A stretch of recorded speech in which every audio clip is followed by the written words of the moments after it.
Please welcome to the stage Debo Adegbile.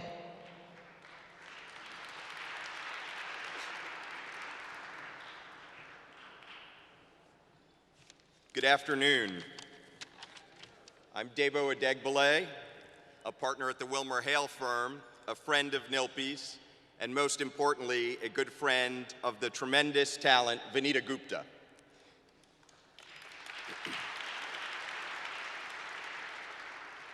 It's my great pleasure today to introduce Vanita for this very well-deserved award and to talk a little bit about our relationship and friendship in almost 20 years of being civil rights advocates together. I met Vanita almost 20 years ago, shortly after she joined LDF, I think a month after she joined the NAACP Legal Defense Fund. At that time, Vanita had come straight from NYU Law School, which I understand is the preeminent law school in the nation. She joined LDF from NYU as a Soros Fellow, and she came with a mission. She came to an organization with a mission and on a personal mission. Her mission and cause was to make criminal justice more just and fair in America. And Vanita set out to do it, and she proved herself very early on, in her very first case, to be a difference maker. Vanita took on the extraordinary challenge of people who had been targeted and jailed in Tulia, Texas, in a corrupt drug sting with a corrupt police officer who framed and jailed these poor folks in Texas. But Vanita wouldn't let it stand. She led a campaign with bravery, with courage, that resulted in the pardons of all of the convicted persons in Tulia, Texas, within a year or two of graduating law school. That was Vanita's start.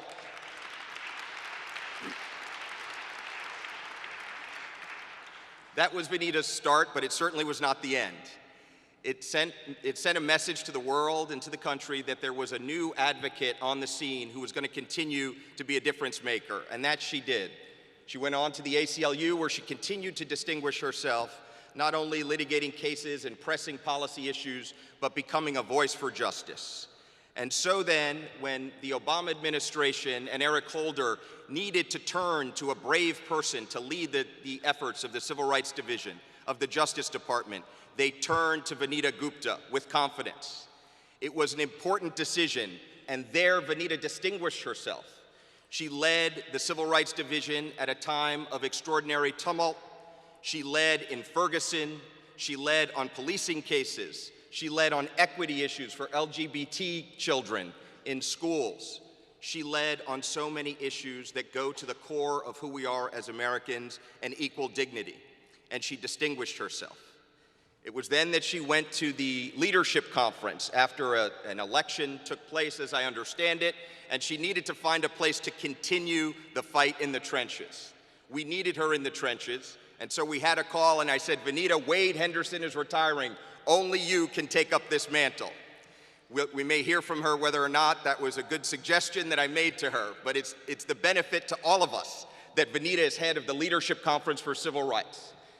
Vanita puts it in her own words about her work in the area of civil rights. She says that we at the Leadership Conference for Civil Rights are fighting like hell to protect vulnerable communities and to make sure that we're a country as good as our ideals. That was a quote last week in Rolling Stone magazine, elevating Vanita to rock star status. Many of us have known this from her earliest days, but the importance of that quote is that she focuses not on herself, but on what her advocacy has been able to do for those who need a brave voice for the voiceless. And so I welcome to the stage my friend, my colleague, my inspiration, a voice of courage, clarity, and conscience, Vanita Gupta.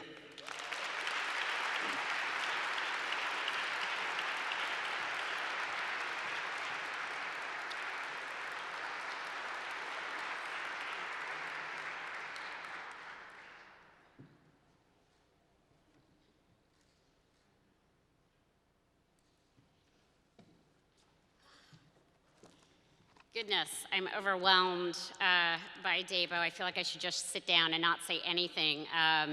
It can only go downhill from here, but thank you, Dabo, for your friendship over the many years, also for your leadership in the civil rights community and in the law firm community.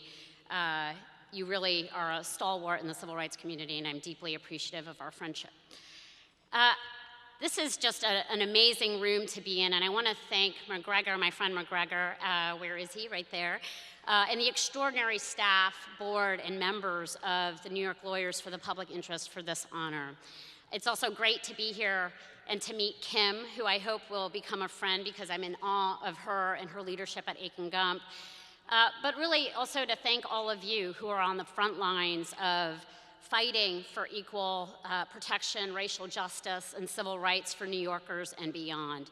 It really is because of all of you forming partnerships with nonprofit organizations that are at the front lines of this work that we can actually fight to meet the real needs around the countries and local communities all over we go. So my first job, as Dabo mentioned, out of law school, took me to the small panhandle town of Tulia, Texas. I was 26 years old at the time. I was a legal fellow, starting at the NAACP Legal Defense Fund with very little legal experience to speak of when I began working on a series of very troubling cases. On July 23rd, 1999, which I can't believe is many, many years ago, over 12% of Tulia's adult black population had been arrested for very low-level drug offenses. 46 people. The arrest took place, this was in a town of 5,000, the arrest took place during a pre-dawn raid by a team of police officers that were dressed in head-to-toe SWAT regalia, and the local paper, just a few hours after the arrest took place, ran a headline that said, "Tulia streets cleared of garbage," and printed the names and addresses of all 46 men and women who had been arrested just hours before.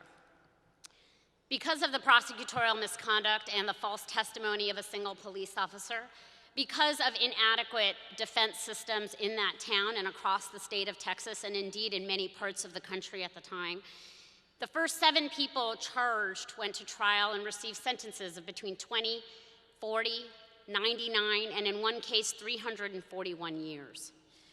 In the face of these odds, the remaining folks made the very rational decision that I would have made, which was to take a plea deal to receive a lesser prison term.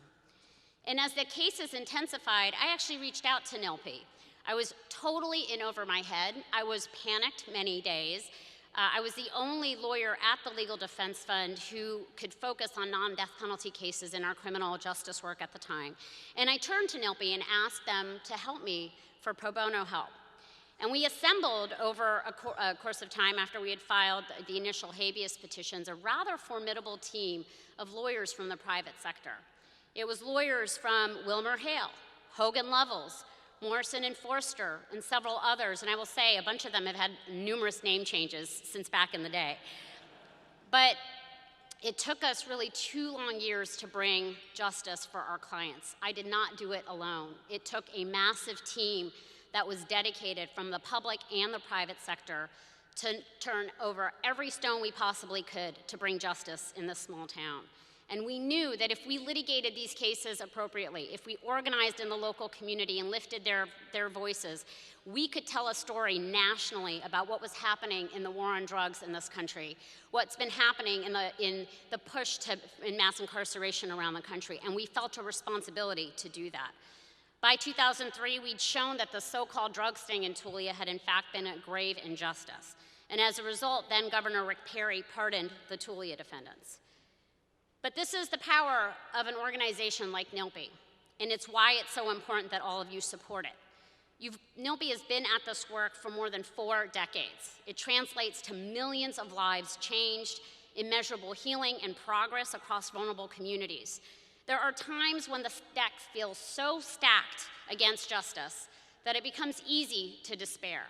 But the work of NYLPI reminds us, and the network that it creates across New York City and beyond really reminds us of our capacity and indeed our obligation to create real and lasting change. Almost 2 years ago, I took the helm of the Leadership Conference on Civil and Human Rights. And our coalition's founders, which was a cross-section of African American, Jewish, and labor leaders back in 1950, came together really out of the belief that the fight for civil rights couldn't be won by one group alone, but would need to be waged in coalition. And their remarkable foresight at the founding of the Leadership Conference remains true today. The Leadership Conference is proud to work alongside our partners in the boardroom, in the courtroom, in communities, and in the US Capitol. Our movement has always had to be everywhere at once, especially today when our democracy is in peril. And I can't mince words about what we are facing at this moment in our country. We have a president who relentlessly attacks the free press, our democratic traditions, the Department of Justice, and federal law enforcement. We have an administration intent on demonizing immigrants. We have a president and an administration undermining the very pillars of our democracy, from voting rights to the judiciary to the 2020 census. After working to uphold civil rights my whole career, from the NAACP Legal Defense Fund to the ACLU to the Justice Department and to the Leadership Conference today, I feel an acute sense of whiplash. But I am also deeply, deeply hopeful about the future. Because while the federal government has eroded its responsibility to enforce civil rights laws and protect the most vulnerable among us at this moment, NYLPI and all of you in the private sector and many of my friends in the NGO sector have really stepped in and modeled what it means to lead.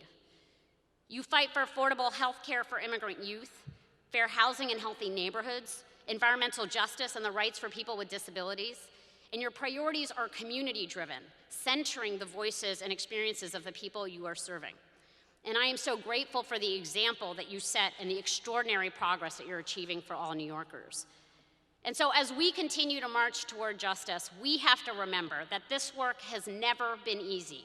It has always been uphill. And we won't get the outcome that we want every single time. But we can't win if we don't fight. We can't win if we don't make demands, if we don't hold up community voices, the most vulnerable among us, and we cannot win if we don't dare to imagine an America as it should be, just, inclusive, and free.